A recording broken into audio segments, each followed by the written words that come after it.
Now you know the location you want to consider. Next up is the property types. So you've got the perfect area, but what type of property should you maybe considering? Is it an apartment or is it a house? If it's a house, is it a terrace or a semi-detached or a detached house?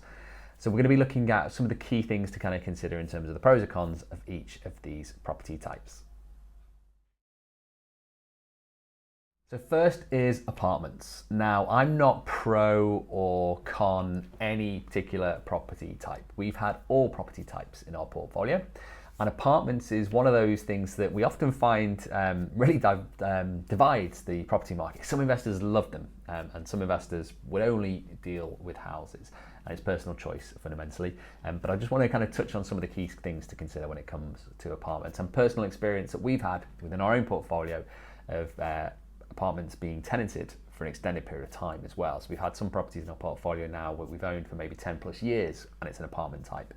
So some things to kind of consider within this mix. Apartments can be fantastic for tenants in terms of they're very easy to maintain typically. They're usually nicely laid out, so it's quite a nice living environment. It's quite easy, especially if you're an individual or a couple. It's brilliant as a first kind of property, let's say, on that housing ladder. If you're moving into a home for your first time as a tenant, it can be great. And it's also very often in very good locations. So if you're maybe city centre, you don't have the luxury of choosing a house, but you want to be city centre because you feel like that's the best place for the right tenant profile and potential growth, then you're likely going to be looking at an apartment as well. Now, one of the other things with apartments is usually the asset value is lower than what your traditional asset value for a house might be in that area, but your rental yields can still be quite strong. So you can still have quite a good income from that asset, but just pay slightly less for it.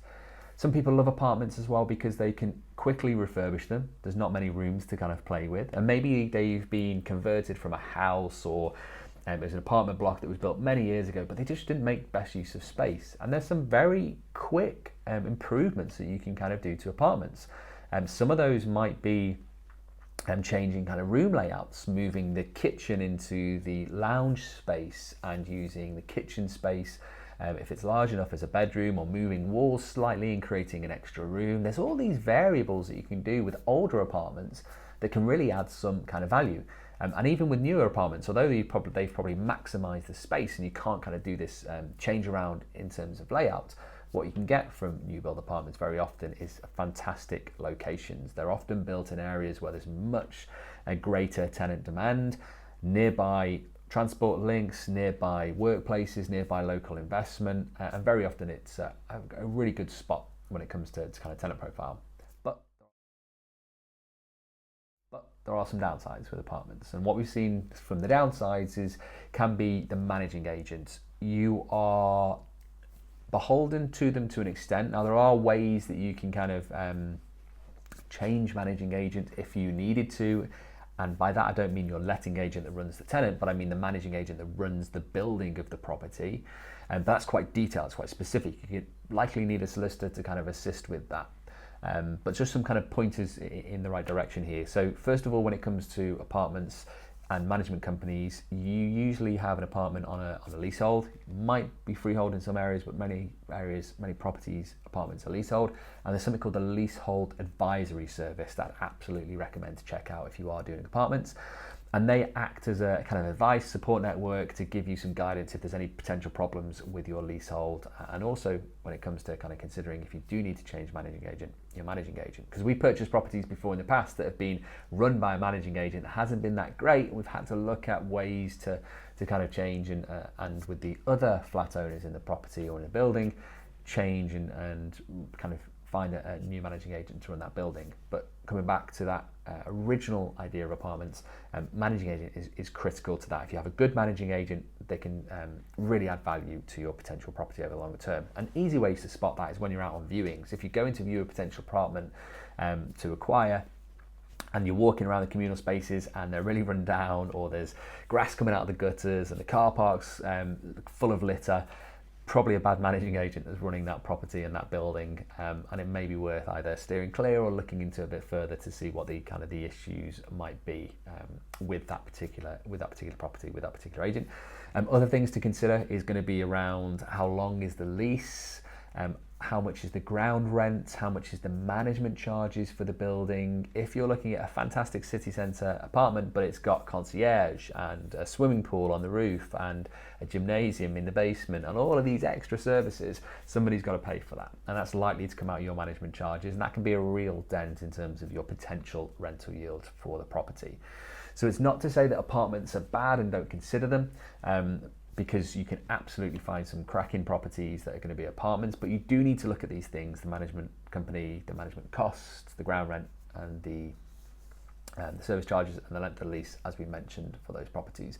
One of the other things to consider with apartments is that we found over the longer term is that if you do have a good managing agent, is the maintenance costs for those apartments tend to be lower than what we've personally found in our own kind of houses, because with a house you've got usually many more moving parts. You might have issues with the roof or with damp or with these other considerations that you might not get as an apartment owner when it comes to buying in a block of apartments. Additional things to consider is the location in the apartment. If you can buy an apartment that's on a corner, fantastic views, nice glass kind of windows, absolutely amazing. That can be great for resale, it can be great for tenant profile. But if your apartment is in the basement and is near a lift or near a stairs, really dark, it's not going to have quite as much value or appeal, let's say, to the tenants. So it does matter where your property is in that particular building. And likewise, when it comes to stairs or lifts, there's plenty of apartments in buildings where you've maybe got a ground floor and a first floor, or even a third floor. And if your apartment is only accessible by stairs, that could be okay, but you do need to consider in terms of access, if you have issues in terms of trying to get to the property. Very basic things like furniture, or even more important things in terms of the tenant profile. Do they have any disability requirements? How are they going to access that apartment? Or if it's an elderly individual or couple or a family, how are they going to kind of access that apartment easily with things like pushchairs and stuff? So access to the apartment is critical. Lifts, clearly an easy way to kind of get around that, but that does make a difference in terms of your apartment type. If it's an older block and an older lift, could be a little bit of a problem. If it's a newer development, a nice lift, good management company, then you're a little bit kind of further advanced in terms of making sure that property is well maintained, well looked after, and has the right facilities and amenities for your tenants. So hopefully that helps give you a bit of an insight in a range of things to consider when it comes to apartments as a property type.